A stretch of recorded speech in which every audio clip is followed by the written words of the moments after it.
personality now. And the last wedding I was at was a family wedding, and my cousin was there. And you guys, my cousin, he thinks he's so cool because he was in the Air Force. I'm like, okay, I served too. I was in a sorority. You think I wanted to do that? No, I did that for my country. There's a lot of stuff happening in this country right now, right? Like, there's a lot of things that are really bad, you know, like gun violence, homophobia, Press Secretary Caroline Leavitt's botched lip filler. And like, despite all of that, something that really gets to me is that, so I go to a lot of weddings. I'm an expert at weddings, okay? But I don't want to have one. Okay, you want to hear the stats? Welcome back. In the last 4 years, I have been to 21 weddings. Wow. In my life, I have been to upwards of 50 weddings. I've been a bridesmaid 5 times. I've been a maid of honor. I have spent thousands of my hard-earned American dollars to go to Charleston, South Carolina on a bachelorette party. Actually, I think you were there with me. I probably planned it. Yeah.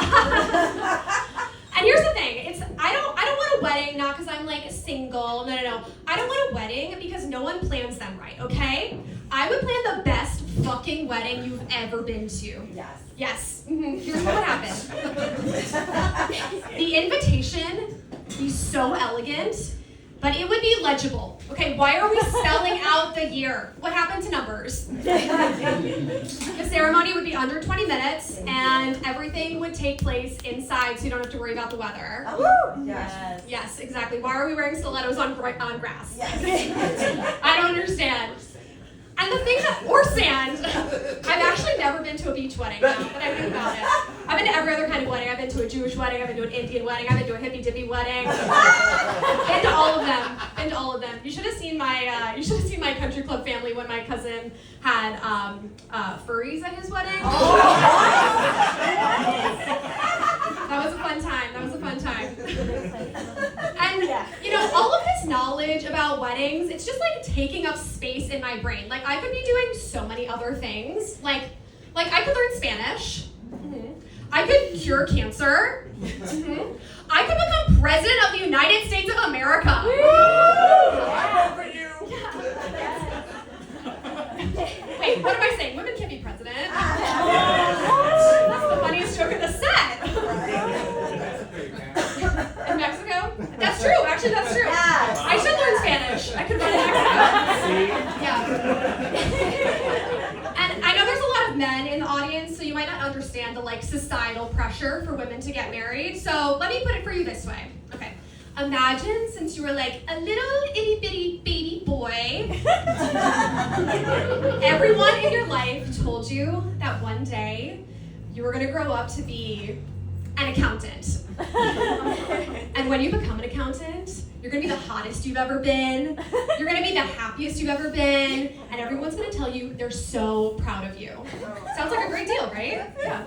And so you spend your whole life doing, you're like, okay, I'm going to be an accountant. It's going to be amazing. And then you grow up and like all your friends start becoming accountants. And you start learning about accounting culture. And then you realize you have to sleep in a bed with another accountant for the rest of your life.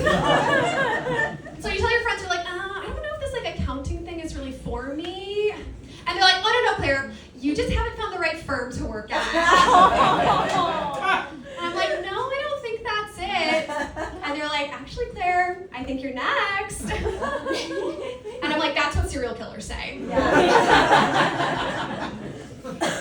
And then the worst part is when you tell your grandma you don't want to be an accountant, and she says she's really disappointed in you because she wanted to live long enough to see you do her taxes. Yeah, that's not a fun phone call to have with grandma. And the thing is, you guys, I actually almost did get married. I had a boyfriend for over 5 years. He was Indian. He had a very long Indian last name. And so when we would talk about getting married, he would ask me, he would say Claire, when we get married, are you gonna take my last name? And I was like, aw. No, that's cultural appropriation. Could you imagine if Seth introduced me and was like, welcome to the stage, Claire Vishwakumar.